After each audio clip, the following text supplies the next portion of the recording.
Hello my dear students, मैं हूं Meenakshi from वेम एकेडमी क्लासेस नासिक। बच्चों, हम देख रहे हैं क्लास 11 का चैप्टर 8 साउंड और आज है उसका लेक्चर नंबर 2 जिसमें हम देखने वाले हैं स्पीड ऑफ ट्रैवलिंग साउंड। बहुत ही इंपॉर्टेंट लेक्चर है। स्पीड साउंड का स्पीड कैसे मेजर करना है ये आज हम लोग स्टडी करने वाले हैं। तो इसके पहले मैंने आपको साउंड क्या होता है, मतलब वेव क्या होती है, इसके बारे में स्टडी किया था। साउंड वेव एग्जैक्टली क्या होती है आज मैं बताऊंगी आपको, और देन उसका स्पीड हम लोग कैसे मेजर करेंगे वो भी हम देखेंगे। दो अलग अलग साइंटिस्ट का ओपिनियन हम लोग देखेंगे, दोनों ने साउंड को अलग तरीके से मेजर किया था, वो हम लोग स्टडी करेंगे। तो लेक्चर बहुत इंपॉर्टेंट है, सब लोग ध्यान देके सुनेंगे, पूरा कॉन्सेंट्रेशन होना चाहिए तो आपको और अच्छे से समझ में आएगा। और एक बात मैं बता दूं, साउंड चैप्टर के वो टॉपिक्स में नहीं लेने वाली जो स्किप किए हैं कोरोना की वजह से, उनको मैं बाद में अपलोड करूंगी। अभी फिलहाल हम लोग जो टॉपिक आपको एग्जाम के लिए है उतने ही लेने वाले हैं, ठीक है। वैसे भी जो टॉपिक उन्होंने वही रखे जो इम्पोर्टेंट है आपको 12th के लिए, तो वो मैं पहले पढ़ा देती हूँ, उसके बाद हम बाकी के टॉपिक्स देखेंगे। तो स्टार्ट करते हैं आज का लेक्चर साउंड। तो बच्चों, स्पीड ऑफ साउंड स्टडी करने से पहले साउंड वेव्स होती कैसे है पहले वो देख लेते हैं, क्योंकि उन्होंने वो टॉपिक यहाँ पे स्किप किया है।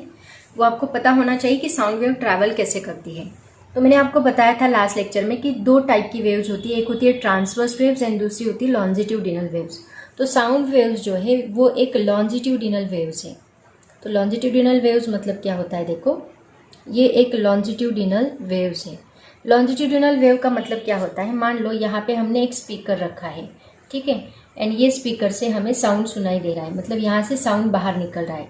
तो जैसे ही यहाँ से साउंड बाहर निकलेगा तो यहाँ के जो पार्टिकल्स है वो पार्टिकल्स पहले ऐसे कंप्रेस होते हैं, एयर के जो पार्टिकल्स है वो पहले कंप्रेस होते हैं, देन रेयरफैक्ट होते हैं, मतलब सेपरेट होते हैं, उनको रेयरफैक्शन बोला जाता है। देन वापस वो कंप्रेस होते हैं एंड देन वापस रेयरफैक्ट होते हैं। मतलब पार्टिकल्स ऐसे नज़दीक आते हैं, जैसे स्प्रिंग ऐसे नज़दीक आती है, फिर स्प्रेड होती है, नज़दीक आती है, एक्सपांड होती है, नज़दीक आती है, एक्सपांड होती है। वैसे यहाँ पे पार्टिकल्स का होता है, पार्टिकल पहले नज़दीक आएंगे देन एक्सपांड होंगे, नज़दीक आएंगे रेयरफैक्ट होंगे, नज़दीक आएंगे रेयरफैक्ट होंगे। ऐसे sound wave step by step यहाँ से ट्रैवल करती है, मतलब उसकी एनर्जी वो ट्रैवल। और मान लो हम लोग यहाँ पे सुन रहे हैं तो यहाँ पे हमें वो साउंड सुनाई देता है। तो ये वेव ऐसे ट्रैवल करते करते करते करते यहाँ तक आती है और यहाँ पे हमें वो साउंड सुनाई देता है। तो ये जो वेव है जहाँ पे कंप्रेशन एंड रेयरफैक्शन होता है, क्या होता है, इसको कहा जाता है, ये जो है इसको कहा जाता है कंप्रेशन। कंप्रेशन जैसे क्रेस्ट एंड ट्रफ होते हैं लॉन्जिट्यूड, ट्रांसवर्स वेव में मैंने आपको बताया था एक क्रेस्ट होता है, एक ट्रफ होता है, वैसे यहाँ पे कंप्रेशन होता है और इसको कहा जाता है रेयरफैक्शन। रेयरफैक्शन, तो ये जो वेव है ये इस पार्ट में ट्रैवल करती है, कंप्रेशन रेयरफैक्शन, कंप्रेशन रेयरफैक्शन। तो जहाँ पे कंप्रेशन है वहाँ पे देखो डेंसिटी बहुत ज़्यादा है और जहाँ पे रेयरफैक्शन है वहाँ डेंसिटी कम है। तो ऐसी होती है लॉन्जिट्यूडिनल वेव्स। ये मैंने क्यों बताया, क्योंकि आपको जब स्पीड ऑफ साउंड स्टडी करोगे उसमें आपको मैं directly compression and rarefaction word use करूंगी, तो आपको पता होना चाहिए, ठीक है। तो साउंड वेव किस में ट्रैवल करती है ये बात याद रखो, साउंड वेव ट्रैवल करती है लॉन्जिट्यूडिनल वेव्स के फॉर्म में, that means in compression and rarefaction. उसके बाद और एक बेसिक कंसेप्ट हम लोग यहाँ पे यूज करने वाले, उसको देख लेते हैं पहले, देन स्पीड की तरफ जाएंगे। दो टाइप की प्रोसेस है जिनका हम लोग यहाँ पे यूज करने वाले हैं, एक है आइसोथर्मल प्रोसेस और दूसरा है एडियाबैटिक प्रोसेस। आइसोथर्मल का मतलब क्या होता है, आइसो मतलब सेम, थर्मल मतलब टेम्परेचर। यहाँ पे एक ऐसा प्रोसेस है जिसका टेम्परेचर हमेशा क्या रहेगा, कांस्टेंट रहेगा। ऐसे प्रोसेस को हम लोग बोलते हैं isothermal process. And adiabatic process मतलब यहाँ पे टेम्परेचर चेंज होते होते प्रोसेस होगा, टेम्परेचर चेंज, यहाँ पे टेम्परेचर कांस्टेंट नहीं है। ये जो प्रोसेस है ये प्रोसेस बहुत ही स्लो है, आइसोथर्मल प्रोसेस बहुत स्लो होता है, और ये जो प्रोसेस है इसका प्रोसेस बहुत फास्ट है, वेरी फास्ट। इतना फास्ट होता है कि उसको टेम्परेचर कांस्टेंट रखने के लिए टाइम ही नहीं मिलता, वो फास्ट होता है। तो यहाँ पे कंटिन्यूसली टेम्परेचर क्या होता है, चेंज होता है, ओके। बट यहाँ पे देखा जाता है कि टेम्परेचर कांस्टेंट है, क्योंकि स्लोली स्लोली स्लोली स्लोली जा रहा है, तो यहाँ ज़्यादा टेम्परेचर में चेंज दिखा नहीं जाता, तो यहाँ पे ये कांस्टेंट टेम्परेचर हमेशा रखता है। तो ये दो प्रोसेसेस का हम लोग यहाँ पे यूज़ करने वाले हैं। तो याद रखो, it is very fast process, it is very slow process and it having constant temperature, it having change in temperature. और एक बात मैं आपको बता दूं, यहाँ पे जो टेम्परेचर रहेगा, मतलब जो मॉड्यूलस कोएफिशिएंट ऑफ इलास्टिसिटी, ठीक है बाद में देखते हैं उसको, यहाँ पे बता के अभी आपको समझ में नहीं आएगा, मैं डायरेक्टली यूज करूंगी तो बेटर रहेगा। आप बस इतना याद रखो, आइसोथर्मल का मतलब होता है constant temperature and slow process, adiabatic का मतलब होता है change in temperature and very fast process. Okay, और एक बात मैं आपको यहाँ पे बता दूं, ये प्रोसेस में यहाँ पे हीट एक्सचेंज नहीं होती, no heat exchange, no heat exchange. No heat exchange का मतलब क्या होता है, देखो कि कोई भी प्रोसेस होगा वो प्रोसेस की हीट बाहर नहीं जा सकती और बाहर की हीट अंदर नहीं आ सकती, तो ऐसी प्रोसेस को हम लोग बोलते हैं नो हीट एक्सचेंज। मतलब मान लो आपने थर्मास में चाय रखी है, वो चाय की जो हीट है वो कभी भी बाहर नहीं जाएगी थर्मास के बाहर, थर्मास से अंदर उसके बाहर की हीट नहीं आएगी, तो यहाँ पे हीट एक्सचेंज टेक्स प्लेस हो रहा है क्या? नहीं, तो नो हीट एक्सचेंज होता है एडियाबैटिक प्रोसेस में। और यहाँ पे हीट एक्सचेंज होती है, हीट कैन एक्सचेंज। ओके, तो ऐसा प्रोसेस है, ये बात आप लोग याद रखो। अभी इसको हम लोग यूज करने वाले हैं, बहुत इंपॉर्टेंट है। एक्चुअली ये आपका गैसेस का जो चैप्टर है थर्मल प्रॉपर्टीज में था, ये आइसोथर्मल प्रोसेस, एडियाबैटिक प्रोसेस वगैरह, उसमें हुआ नहीं आपका क्योंकि उन्होंने कैंसिल कर दिया है, बट कोई प्रॉब्लम नहीं, ये आपको 12th में बहुत डिटेल में पढ़ना है। अभी इतने पॉइंट्स आपको सफिशिएंट है, तो स्टार्ट करते हैं बच्चों। अभी हम देखेंगे स्पीड ऑफ ट्रैवलिंग वेव्स। तो speed of travelling waves measure दो साइंटिस्ट ने किया था। सबसे पहले न्यूटन ने किया था, सर न्यूटन ने स्पीड ऑफ साउंड मेजर किया था, एंड देन लैप्लास ने किया था, लैप्लास। तो ये दोनों साइंटिस्ट ने स्पीड ऑफ साउंड को मेजर किया था, लेकिन दोनों की वैल्यू कुछ अलग अलग थी। वो वैल्यू क्या आई थी स्पीड ऑफ साउंड की, वो हम लोग देखने वाले। तो सबसे पहले हम देखेंगे न्यूटन फॉर्मूला। सबसे पहले हम स्टडी करेंगे speed of sound, Newton's formula for velocity of sound. पूछा जाता है आपको एग्जाम में, Newton's formula for velocity of sound. तो बच्चों देखो, न्यूटन ने क्या कहा था कि वेलोसिटी जो है, वेलोसिटी किसी भी साउंड की, वो डिपेंड करती है दो चीज़ों पे। Actually depends on properties of medium. जिस मीडियम से साउंड ट्रैवल कर रहा है उसकी प्रॉपर्टीज के ऊपर डिपेंड करती है। तो ऐसी कौन सी प्रॉपर्टी होती है मीडियम की? देखो अभी हमने मैटर में स्टडी किया, मैकेनिकल प्रॉपर्टीज ऑफ सॉलिड में, तो उसमें हमने देखा कि जो प्रॉपर्टीज होती है क्या किसके ऊपर डिपेंड करती है? Depends on coefficient of elasticity वगैरह वगैरह। मतलब यहाँ पे दो प्रॉपर्टीज पे डिपेंड करता है वेलोसिटी। सबसे पहली प्रॉपर्टी होती है ई को कहा जाता है, this is called as coefficient of elasticity. उस मटेरियल का कोएफिशिएंट ऑफ इलास्टिसिटी, इसके ऊपर डिपेंड करती है साउंड की वेलोसिटी। और दूसरी डेंसिटी, उस मटेरियल की डेंसिटी। तो इनके ऊपर कैसे डिपेंड करती है? मान लो अगर किसी मटेरियल का इलास्टिसिटी हम इंक्रीज करें तो जो वेलोसिटी होती है वो भी इंक्रीज होती है, एंड किसी मटेरियल का इलास्टिसिटी अगर हम डिक्रीज करें तो इसका वेलोसिटी भी साउंड का क्या होता है? डिक्रीज होता है। ऐसे न्यूटन ने ऑब्जर्व किया। उसके साथ साथ और एक चीज उसने ऑब्जर्व की कि डेंसिटी अगर हम इंक्रीज करते हैं किसी भी मटेरियल की तो उससे वेलोसिटी डिक्रीज होती है, एंड डेंसिटी अगर हम डिक्रीज करते हैं तो वेलोसिटी इंक्रीज होती है। मतलब इससे उसने ऐसे कंक्लूजन किया कि वेलोसिटी ऑफ साउंड जो है वो डायरेक्टली प्रोपोर्शनल है ई को, एंड वेलोसिटी ऑफ साउंड जो है इनवर्सली प्रोपोर्शनल है डेंसिटी को। मतलब ये इंक्रीज करने से ये इंक्रीज हो रहा है। So it is directly proportional to coefficient of elasticity and it is inversely proportional to density. तो उसने एक कॉमन फॉर्मूला बनाया इसका स्टडी करके, it is directly proportional to square root of elasticity and density. उसने ये कंक्लूजन दिया, and इसी फॉर्मूले से उसने स्पीड ऑफ साउंड कितना होता है एयर में उसको फाइंड आउट किया। तो ये बहुत ही इंपॉर्टेंट इन्वेंशन था न्यूटन का। वी जो है मतलब वेलोसिटी ऑफ साउंड जो है वो डिपेंड करता है ई पे एंड रो पे। ई क्या होता है? Coefficient of elasticity, and if it is increases then velocity also increases, if it decreases velocity decreases, but if density of sound increases velocity decreases, density of sound decreases, velocity increases, inversely proportional. और इसी से पता लगाया उसने कि velocity of sound जो होता है सॉलिड में सबसे ज़्यादा होता है। हम क्या सोचते हैं कि सॉलिड में कम रहेगा, बट नहीं, वेलोसिटी ऑफ साउंड जो है सॉलिड में सबसे ज़्यादा रहेगा, उसके बाद लिक्विड में रहेगा, एंड देन सबसे कम जो है वो गैसेस में रहेगा। क्यों? क्योंकि गैसेस का जो इलास्टिसिटी है वो सबसे कम होता है, सॉलिड का इलास्टिसिटी कोएफिशिएंट सबसे ज़्यादा होता है। इसीलिए वेलोसिटी ऑफ साउंड सॉलिड में ज़्यादा, लिक्विड में कम, उससे कम गैसेस में होता है। ये बहुत ही इंपॉर्टेंट है। लेकिन हम क्या सोचते हैं कि गैसेस में सबसे फास्ट साउंड जाता होगा, नहीं, सॉलिड में सबसे फास्ट जाता है। ये बात आप लोग याद रखो, ठीक है।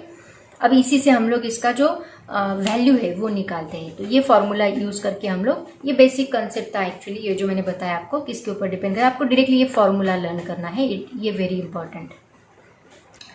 तो बच्चों न्यूटन ने जब ये फॉर्मूला डिराइव किया, कौन सा फॉर्मूला डिराइव किया, V is directly proportional to √E divide by rho. ये फॉर्मूला जब न्यूटन ने डिवाइड किया, मतलब V इज इक्वल टू हम बोल सकते हैं ऐसे, तो उसे कुछ अजम्पशंस किए थे। तो वो अजम्पशंस देखो क्या थे, तभी ये फॉर्मूला वैलिड था। अजम्पशंस क्या थे, उसने कहा कि जो ये वेलोसिटी जो है साउंड जहां से ट्रैवल कर रहा है, साउंड यहाँ किससे ट्रैवल कर रहा है, एयर में से। हम एक्चुअली ये किसके लिए निकाल रहे, एयर के लिए निकाल रहे। तो साउंड जब एयर से ट्रैवल कर रहा है तो उस वक्त उसका जो टेम्परेचर है, average temperature of the medium remains constant. ये उसने अज्यूम किया था कि टेम्परेचर उस मीडियम का क्या है, रिमेन्स कांस्टेंट है। तो कांस्टेंट टेम्परेचर है, मतलब ये कौन सा प्रोसेस हो गया, दिस इज आइसोथर्मल प्रोसेस। तो उसने जो कुछ भी इन्वेंशन किया था उसमें पूरी प्रोसेस में उसने वही अज्यूम किया कि ये आइसोथर्मल प्रोसेस है। मतलब जहाँ पे कंप्रेशन, अभी देखो अगर पार्टिकल कंप्रेशन एंड रेयरफैक्शन कर रहे हैं, मान लो इनिशियली पार्टिकल कंप्रेशन करते हैं मतलब नजदीक आते हैं तो उनका कोलिजन बढ़ता है, कोलिजन बढ़ने की वजह से हीट बढ़ती है, तो हीट बढ़ने से उसका टेम्परेचर बढ़ना चाहिए। तो उसने क्या अज्यूम किया कि ये जो हीट है वो बाहर मतलब एक्सचेंज कर देता है सराउंडिंग के साथ, हीट बाहर एक्सचेंज करेगा, इसका मतलब लूज करेगा, बाहर लूज करेगा तो उसका टेम्परेचर कांस्टेंट रहेगा, एक्स्ट्रा हीट जो एक्वायर करेगा वो लूज करेगा। और जब रेयरफैक्शन में वो कूल करता है खुद को तो बाहर की हीट अंदर लेता है, ऐसे उसने अज्यूम किया। इसका मतलब क्या, हीट वो मेंटेन रखता है, टेम्परेचर हमेशा कांस्टेंट रखता है। जो भी लॉन्जिट्यूडिनल वेव्स है, जो भी पार्टिकल्स है, वो उनका खुद का टेम्परेचर कांस्टेंट रखते हैं, ऐसे उसने कहा। मतलब ये कौन सा प्रोसेस है, दिस इज आइसोथर्मल प्रोसेस, ये उसने कंक्लूड किया। ये पहला अजम्पशन उसने लिया था और उसके हिसाब से उसकी V की वैल्यू निकाली थी। दूसरा उसने क्या कहा था कि वो जो वॉल्यूम इलास्टिसिटी एयर का निकालते हैं, that is determine under isothermal change, is called isothermal bulk modulus. मतलब देखो बल्क मॉडुलस वॉल्यूम किससे रिलेटेड करता है आपको पता है, हमने 3 कोएफिशिएंट देखे थे। पहला कोएफिशिएंट देखा था यंग्स मॉडुलस, दूसरा देखा था बल्क मॉडुलस और तीसरा देखा था मॉडुलस ऑफ रिजिडिटी, जो हमने ईटा से डिनोट किया था। बल्क मॉडुलस हम लोग के से भी डिनोट करते हैं। तो यहाँ पे हम क्या चेंज करें, डेंसिटी चेंज करें, मतलब ये कौन सा हो गया, वॉल्यूम इलास्टिसिटी, ठीक है।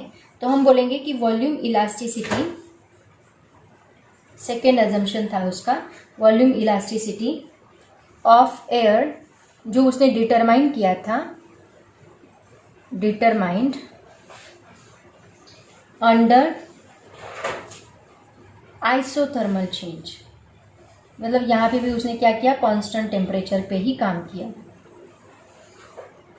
और उसको कहा जाता है, is called isothermal bulk modulus. Okay, इसके ऊपर उसने काम किया था। तो उसने अज्यूम किया कि ये सब क्या है, आइसोथर्मल प्रोसेस है, दैट इज इंपॉर्टेंट। मतलब ये पूरे कंक्लूजन से हम यही पूरे थ्योरी से यही कंक्लूजन निकालेंगे कि ये कौन सा चेंज है, आइसोथर्मल चेंज है। यहाँ पे टेम्परेचर क्या है, कांस्टेंट है, टेम्परेचर चेंज नहीं हो रहा, उसने ऐसे कहा, ठीक है। तो अब बात करते हैं कैलकुलेशन की। अभी उसने V कैसे निकाला था, देखो इसको नोट डाउन कर लो, फिर हम V की तरफ चलते हैं। अब बात करते हैं अकॉर्डिंग टू न्यूटन V की वैल्यू क्या आई थी। तो देखो हमारे पास V का क्या फॉर्मूला है, that is √E divide by rho. तो यहाँ पे जो E होता है उसको हम कहते हैं आइसोथर्मल इलास्टिसिटी। तो एयर के लिए फॉर एयर ये ई जो है that is equal to pressure होता है, atmospheric pressure. And atmospheric pressure का फॉर्मूला होता है H into D into G. तो यहाँ पे H क्या है, H is nothing but the height, और उसी को हम लोग डेप्थ भी कहते हैं। So H is nothing but the depth, D is the density and G is the gravitational acceleration. यहाँ पे मर्क्यूरी की बात करते हैं, तो H जो है मर्क्यूरी की डेप्थ हम लोग मेजर करेंगे, D जो है that is density and G mercury की ही density and G is the gravitational acceleration.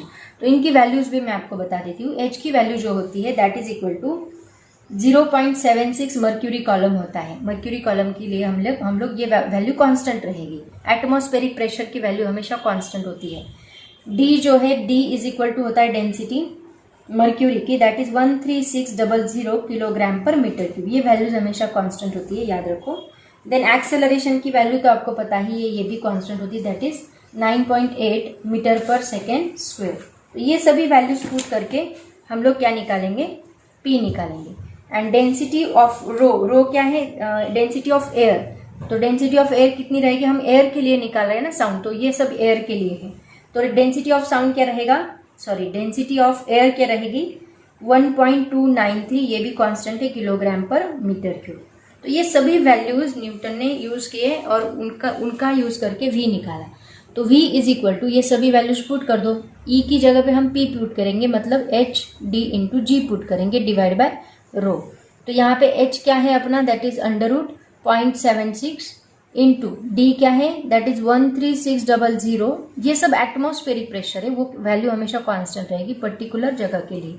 और G क्या है अपना 9.8 है एंड रो क्या है दैट इज 1.293। और ये सब जब कैलकुलेशन किया गया तो उसकी वैल्यू उसको कितनी मिली, that is equal to 279.9 metre पर second at NTP normal temperature pressure पे ये वैल्यू मिली। इसमें उसने क्या कंसीडर किया था कि टेम्परेचर क्या है, कांस्टेंट है, नॉर्मल टेम्परेचर प्रेशर पे ये वैल्यू उसने फाइंड की। बट ये उसका थेरोटिकल पार्ट था, इसमें लिमिटेशन आ गया। क्या लिमिटेशन आ गया कि ये जो वैल्यू उसने फाइंड की थी ये एक्सपेरिमेंटली प्रूव नहीं हुई। मतलब बाय एक्सपेरिमेंट हमें वेलोसिटी ऑफ साउंड कितना मिला, by experiment velocity of sound की वैल्यू मिली दैट इज 332 मीटर पर सेकेंड, जिसमें बहुत बड़ा डिफरेंस आ रहा था। ये 279 और ये 332, मतलब नियरली इक्वल टू 50 मीटर पर सेकेंड का यहाँ पे डिफरेंस आ रहा है, राइट ना। सो ये वैल्यू गलत थी, ऐसे कंक्लूड किया गया और एक्सपेरिमेंटली वो वैल्यू प्रूफ नहीं हुई, इसलिए उसके ऊपर लिमिटेशन लगा दिया गया। लेकिन उसने जो फॉर्मूला इन्वेंट किया था वो सही था, बस उसने क्या गलती की कि उसने जो कंसीडर किया दैट इज आइसोथर्मल प्रोसेस, वो बहुत गलत था। यहाँ पे कांस्टेंट टेम्परेचर नहीं होता, ये आगे किसने प्रूव करके दिया, फिर लैप्लास ने। इसीलिए आगे आपको लैप्लास का फॉर्मूला है। तो यहाँ पे उसने जो वैल्यू निकाली थी वो कितनी गलत आ गई, 16% गलत आ गई, इसीलिए रॉन्ग वैल्यू थी। इसीलिए ये फॉर्मूला तो प्रूव हुआ लेकिन ये वैल्यू जो है उसको नहीं माना गया। ठीक है, अब देखते हैं लैप्लास का क्या फॉर्मूला था, लैप्लास ने क्या करेक्शन किया इसमें, वो देखते हैं। सबसे पहली बात लैप्लास ने जो कही, लैप्लास ने कहा कि ये जो प्रोसेस है वो कौन सा प्रोसेस है, एडियाबैटिक प्रोसेस है। कैसे देखो, एडियाबैटिक प्रोसेस में मैंने आपको क्या बताया था कि ये बहुत ही फास्ट प्रोसेस है, वेरी फास्ट, एंड इसमें हीट एक्सचेंज नहीं होती, no heat exchange, no heat exchange. ये लैप्लास का स्टेटमेंट था। कैसे देखो, उसने कहा बराबर है, हीट फास्ट ही है क्योंकि देखो तुरंत साउंड हमें सुनाई देता है, अगर हम बात करते हैं तो वो साउंड तुरंत सुनाई देता है। इसका मतलब सोचो ज़रा कि ये जो कंप्रेशन है, रेयरफैक्शन है, वो कितना फास्ट होता होगा। तो उसने कहा कि जब कंप्रेशन होता है तब हीट क्या होती है, प्रोड्यूस्ड होती है, हीट प्रोड्यूस्ड होती है, एंड जब रेयरफैक्शन होता है तो हीट लॉस होती है। तो ये प्रोसेस इतना फास्ट है कि हीट एक्सचेंज करने के लिए टाइम ही नहीं मिलता। It is very fast process and no heat exchange takes place here. लेकिन न्यूटन ने क्या कहा था कि ये हीट एक्सचेंज करता है, बट ये इतना फास्ट प्रोसेस है कि उसको हीट एक्सचेंज करने के लिए टाइम ही नहीं मिलता। उसकी वजह से यहाँ पे टेम्परेचर जो है वो कांस्टेंट नहीं होता, इसका टेम्परेचर चेंज होते रहता है। यहाँ हीट प्रोड्यूस्ड हुई, यहाँ हीट लॉस हुई, इसका मतलब यहाँ पे टेम्परेचर चेंज होता रहेगा। सो यहाँ पे टेम्परेचर कांस्टेंट नहीं होता, ऐसे उसने कंक्लूड किया और इसी से उसने आगे का स्टेटमेंट दिया। तो उसने क्या कहा कि जो अपना मॉडुलस ऑफ इलास्टिसिटी है ई, वो एडियाबैटिक है। मतलब ई जो है वो आपको कितना मिलेगा, वो सिर्फ पी नहीं मिलेगा, that is not only the atmospheric pressure, that is equal to gamma into P मिलेगा। तो यहाँ पे ये गैमा क्या है, देखो ये गैमा होता है, it is the ratio of specific heat capacity at constant pressure to the specific heat capacity at constant volume, ये होता है।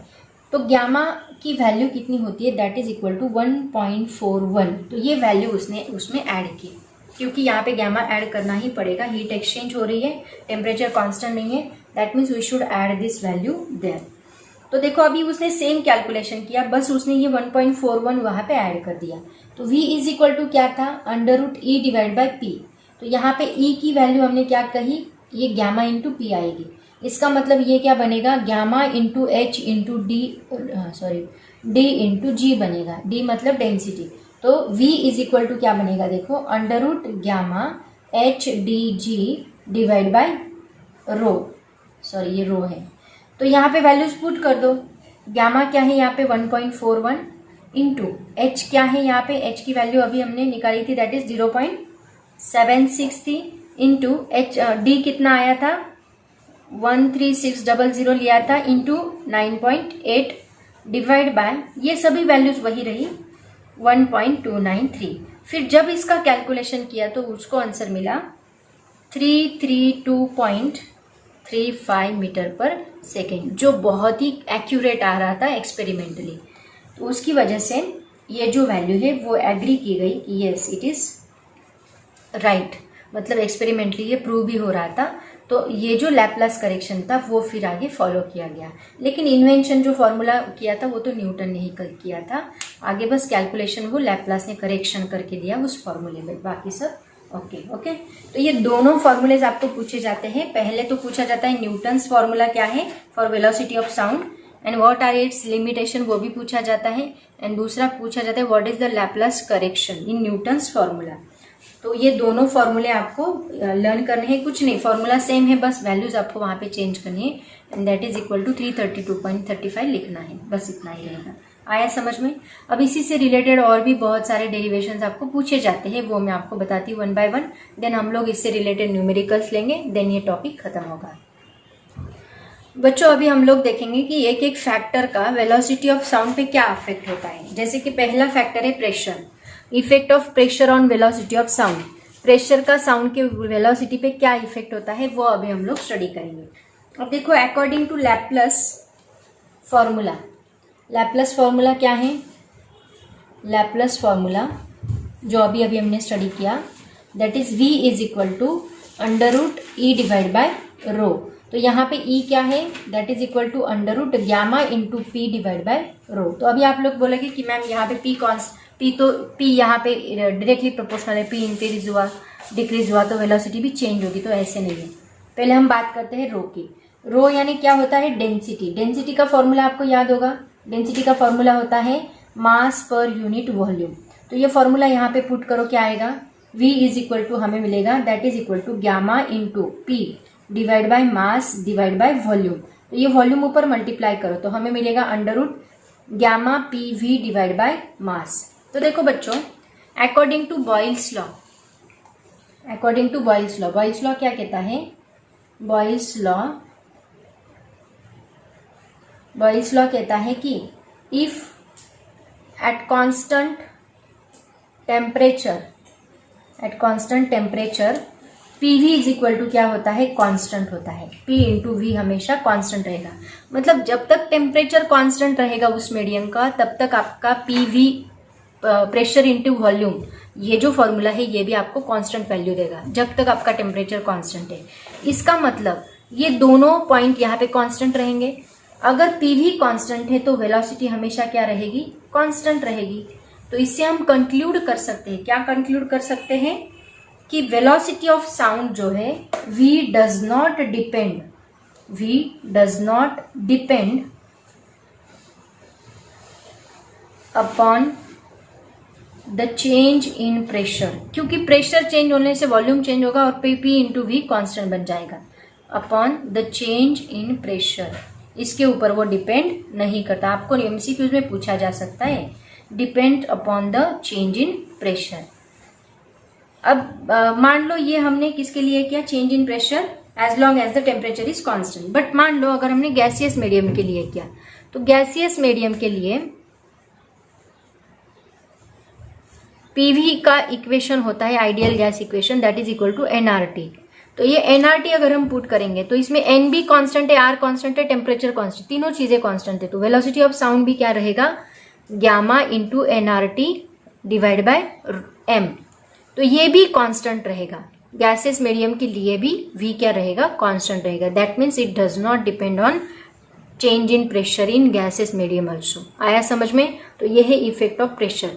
प्रेशर के ऊपर वेलोसिटी ऑफ साउंड डिपेंड नहीं करता, चेंज इन प्रेशर के ऊपर वेलोसिटी ऑफ साउंड कोई भी अफेक्ट नहीं करेगा। वेलोसिटी ऑफ साउंड कांस्टेंट रहेगा, आइदर प्रेशर चेंज हो या ना हो, but velocity of sound is constant there. Okay, it is very very important. अब हम बात करते हैं टेम्परेचर की। अभी देखते हैं बच्चों effect of temperature on the velocity of sound. तो अभी हमने फॉर्मूला स्टडी किया, क्या देखो, v इज इक्वल टू होता है gamma into P divide by p into V लिया था हमने, डिवाइड बाय m लिया था, राइट ना। सो यहाँ पे मैंने आपको क्या बोला, P V is equal to क्या होता है, एन आर टी। हमें टेम्परेचर दिखाना है तो इसको हम टेम्परेचर के फॉर्म में लिखेंगे। तो हमारे पास फॉर्मूला क्या आएगा, v is equal to under root gamma into N into R T divide by M. So मान लो यहाँ पे जब टेम्परेचर, मान लो यहाँ पे वेलोसिटी v0 है, साउंड की वेलोसिटी v0 ली हमने, तो उस वक्त आपका टेम्परेचर है t0। ओके, और मान लो वेलोसिटी v0 से v बन गई तो टेम्परेचर भी चेंज हुआ। क्यों टेम्परेचर चेंज हुआ, इसकी वजह से एन आर टी बन गया डिवाइड बाय एम। ये बाकी सब चीजें यहाँ पे कांस्टेंट है, ठीक है। दोनों का रेशियो हम लोग लेते हैं, देखो क्या रेशियो बनेगा। सपोज मैंने यहाँ पे 1 मोल ऑफ गैस लिया, मान लो n इज इक्वल टू हमने 1 लिया, तो हमें फॉर्मूला मिलता है v0 is equal to under root gamma into R T 0 मिलता है divide by M. Similarly v is equal to मिलता है under root gamma into R T divide by M. दोनों इक्वेशन को डिवाइड करो, मतलब v डिवाइड बाय v0 करो, क्या मिलेगा देखो, ये v की जगह पे ये इक्वेशन पुट करो, that is gamma into R T divide by M divide by under root gamma into R T 0 divide by M. तो यहाँ पे गामा गामा कैंसिल होता है, आर आर कैंसिल होता है, एम एम कैंसिल होता है, बचता क्या है t एंड t0। मतलब यहाँ पे हमें मिलता है under root T divide by t0, यही वैल्यूज बचती है। इसका मतलब इससे क्या पता चलता है, देखो v किसको डायरेक्टली प्रोपोर्शनल है, v is directly proportional to under root T, v0 is directly proportional to under root t0, v is directly proportional to under root T. इसका मतलब अगर हम टेम्परेचर इंक्रीज करते हैं तो वेलोसिटी ऑफ साउंड भी increase होता है, अगर हम टेम्परेचर डिक्रीज करते हैं वेलोसिटी ऑफ साउंड भी डिक्रीज होता है। t increases then v also increases, t decreases then v also decreases, both are directly proportional to each other। ये बनता है effect of temperature on velocity of sound in air. Okay, आपको ये भी questions पूछे जाते हैं, टेम्परेचर प्रेशर सबका इफेक्ट पूछा जाता है। बच्चों थर्ड फैक्टर अभी हम देखने वाले effect of humidity on off air on velocity of sound v। Okay, तो मान लो vm एंड रो m, ये जो है ये हम लेते हैं velocity and density of moist air. पहले हम मॉइस्ट एयर में वेलोसिटी चेक करेंगे, मॉइस्ट एयर। अब मान लो हमने ड्राई एयर ली और यहाँ पे उसकी वेलोसिटी हमने vd से डिनोट की, vd एंड रो d, उसकी डेंसिटी चेंज होगी। देखो अगर मॉइस्ट एयर है तो उसकी डेंसिटी अलग रहेगी, ड्राई एयर है तो उसकी डेंसिटी अलग रहेगी। तो ये मान लो velocity and density of dry air है, तो दोनों का फॉर्मूला क्या बनेगा, देखो Vm इज इक्वल टू क्या बनेगा, under root rho gamma into P divide by rho M रहेगा। पी प्रेशर तो चेंज नहीं होगा, गामा भी चेंज नहीं होगा, ये कांस्टेंट है, बस रो एम चेंज होगा। Vd क्या बनेगा, under root gamma into P divide by rho into D. Okay, दोनों का रेशियो लो Vm upon Vd। VM divide by VD करो, कितना आता है, that is rho gamma into P divide by rho M divide by under root gamma into P divide by rho D। तो इसको ऐसे सॉल्व करो, VM divide by VD is equal to, इसको एक ही स्क्वायर रूट में ले लो, gamma into P divide by rho M आएगा और ये उल्टा मल्टीप्लाई होगा reciprocal rho D divide by gamma into P। तो ये गैमा P कैंसिल होगा, रहेगा क्या, under root rho D divide by rho M। देखो इससे क्या पता चलता है, यहाँ VD है और यहाँ रो D है, इसका मतलब फॉर्मूला में यहाँ पे लिखती हूँ, देखो VM divide by VD is equal to क्या आ रहा है, rho D divide by rho M। मतलब VM ऊपर है, रो M नीचे है, यहाँ VD नीचे है, रो D ऊपर है। मतलब ये अगर हम इंक्रीज करते हैं तो ये डिक्रीज होता है और ये डिक्रीज करते हैं तो ये इंक्रीज होता है। तो दोनों क्या है, इनवर्सली प्रोपोर्शनल है एक दूसरे से। सो हम बोल सकते हैं कि ये दोनों एक दूसरे को इनवर्सली प्रोपोर्शनल है। लेकिन देखो यहाँ पे एक बहुत बड़ा कंक्लूजन होता है कि डेंसिटी ऑफ वाटर जो होती है, water vapour, density of water vapour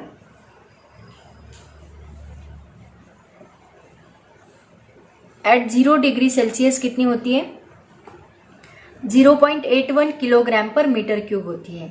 and density of water vapour, sorry dry air, ये वाटर वेपर की डेंसिटी है, ड्राई एयर की मतलब मॉइस्ट की, ड्राई एयर की डेंसिटी कितनी होती है, that is equal to 1.29 kilogram per metre cube. मतलब अभी ये दोनों, ये मान लो रो M है, ये रो D है, तो अगर ये दोनों वैल्यू हम इसमें पुट करेंगे तो इससे हमें क्या पता चलता है कि रो M जो है ये लेस देन क्या है, रो D है। ये देखो ये रो M है एंड ये क्या है, रो D है, ड्राई है। तो ये कितनी है 0.81, ये 1.2, इसका मतलब रो M क्या है, लेस देन रो D है। तो अगर रो M लेस देन रो D है तो ये रेशियो क्या आएगा, ये बड़ा है, ये छोटा नंबर है, ये हमेशा ग्रेटर देन 1 ही आएगा, राइट।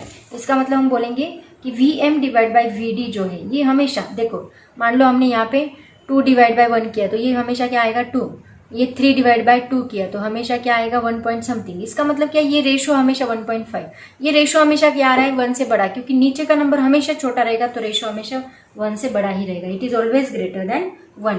इसका मतलब हम बोल सकते हैं कि velocity of sound in moist air is always greater than velocity of sound in dry air. That is very very important here. Velocity of sound in moist air is always greater than velocity of sound in dry air. Okay, so it is very important conclusion here, यहाँ पे आपको पूछा जाता है। और आप लोग ऐसे भी बोल सकते हैं कि velocity of sound increases if moistness और या फिर ह्यूमिडिटी, मॉइस्टनेस या फिर ह्यूमिडिटी लिखते हैं, humidity increases, velocity of sound increases, humidity increases. Okay, ये भी आप लोग स्टेटमेंट यहाँ पे लिख सकते हैं। तो देखो इफेक्ट ऑफ टेम्परेचर, तीनों का कंक्लूजन देख लेते हैं। सबसे पहले हमने देखा प्रेशर, प्रेशर से कोई भी वेलोसिटी पे चेंज नहीं होता, no change in velocity. Second हमने देखा टेम्परेचर, टेम्परेचर से velocity increases if temperature increases, velocity decreases if temperature decreases, that means velocity is directly proportional to root T, ये हमने देखा। एंड थर्ड हमने देखा humidity, velocity increases if humidity increases, ये भी हमने कंक्लूजन किया, humidity increases। तीनों फैक्टर याद रखो, ठीक है, it is a very very important. तो बच्चों अभी हमने जो थेरोटिकल पार्ट था पूरा कवर किया है स्पीड ऑफ ट्रैवलिंग साउंड का। अब हम लोग देखेंगे इससे रिलेटेड कुछ न्यूमेरिकल्स, देन ये टॉपिक फिनिश होगा। तो बच्चों सबसे पहला क्वेश्चन देखो क्या है, if the velocity of sound in air at a given place on a 2 different days of a given week are in the ratio of 1:1.1, मतलब वेलोसिटी ऑफ साउंड दिया है 2 दिन का, मतलब मान लो हम V1 V2 कंसिडर करते हैं तो V1 डिवाइड बाई V2 दिया है आपको 1:1.1 और बोला है assuming the temperatures on the 2 days to be same, दोनों का टेम्परेचर सेम है मान लो दोनों दिन का, what quantitative conclusion can your draw about the condition on the 2 days। देखो मतलब हम डेंसिटी का कंक्लूजन निकालने वाले, तो हमें पता है अभी दिया क्या है वो पहले देख लेते। V1 डिवाइड बाई V2 कितना दिया है 1 डिवाइड बाई 1.1। अब हमें पता है V is directly proportional to 1 upon inversely proportional to density होता है, राइट। इसका मतलब V1 is inversely proportional to 1 upon ρ1 and V2 is inversely proportional to 1 upon ρ2। तो अगर इन दोनों का रेशियो हमने लिया तो हमें मिलेगा ρ2 बाई ρ1, V1 बाई V2 के लिए ρ2 बाई ρ1 मिलेगा is equal to 1 divide by 1.1। इसका मतलब ρ2 डिवाइड बाई ρ1 इसका स्क्वायर हमें करना होगा 1 स्क्वायर डिवाइड बाई 1.1 स्क्वायर। 1 का स्क्वायर 1 ही आएगा, that is equal to 1 divide by 1.1 square.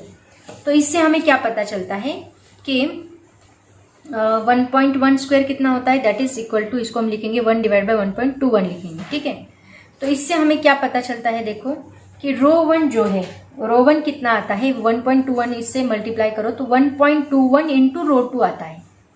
मतलब कि फर्स्ट डे जो है, फर्स्ट डे का जो डेंसिटी है that is ρ1 and that is equal to 1.21 that ρ2।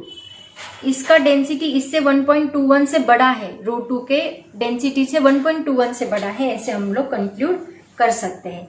तो हम बोलेंगे ρ1 इज ग्रेटर देन ρ2, है ना। ρ1 कितना है 1.21, मल्टीप्लाई करने के बाद ρ2 से उतनी वैल्यू मिलती है, मतलब बोलेंगे ρ1 is greater than ρ2।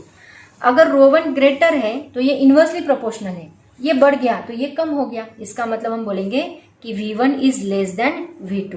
Velocity of sound जो है वो फर्स्ट डे की कम है, सेकेंड डे की ज्यादा है। तो हम बोलेंगे वेलोसिटी, कंक्लूजन रहेगा हमारा velocity of sound is greater on second day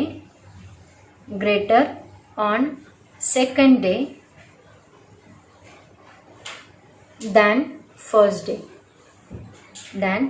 ये हमारा फाइनल कंक्लूजन है। ये आपकी एक्सरसाइज का न्यूमेरिकल था, बहुत सिंपल है। देखो बस आपको कंक्लूड करना था कि वेलोसिटी ज्यादा है कि कम है, बस उन्होंने रेशियो दिया था, उस रेशियो का यूज करके आपको कंक्लूजन निकालना था, ठीक है। अब देखते हैं next numerical. At what temperature will the speed of sound in air be 1.75 times its speed at STP? मतलब देखो क्या बोला है उन्होंने,